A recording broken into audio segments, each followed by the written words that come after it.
So one thing to know with the Pac-Man game is two things to know is that Pac-Man moves randomly about the board until so right here there's no Pac-Man in Pac-Man right here where he starts.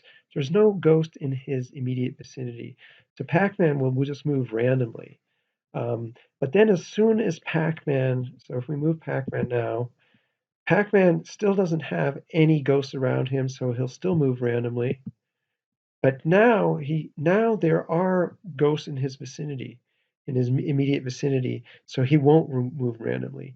He's either going to move here or move here, uh, because he senses a ghost in his proximity and he wants to eat the ghost. So he eats the ghost and he feels another ghost here. Uh, Now he went here. Now he'll move randomly again. But now he'll eat this ghost because he's in his vicinity, and then this ghost. And now he'll move randomly again, and he's moving randomly. And you have to kind of just, and there, and that now he doesn't move randomly.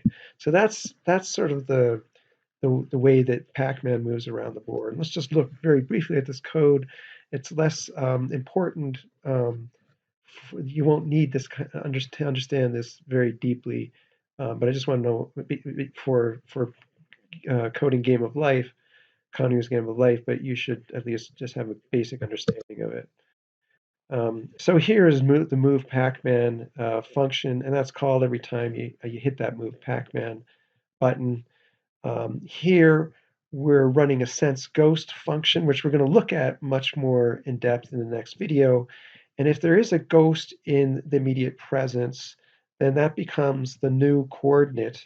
And then we assign that new coordinate to the ghost right here in this line, to the current, to, I mean, we assign that new coordinate to the current Pac-Man's coordinate, and then we reprint the grid.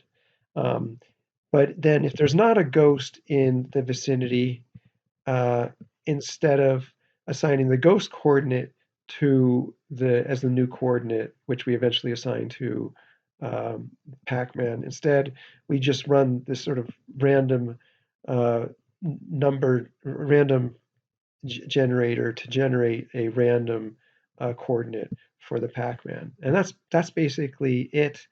In the next video, I'm going to show you how the Pac-Man senses whether there's a ghost in his immediate vicinity, because that's much more relevant and much more useful for coding Conway's Game of Life, because you're going to need to do something very similar.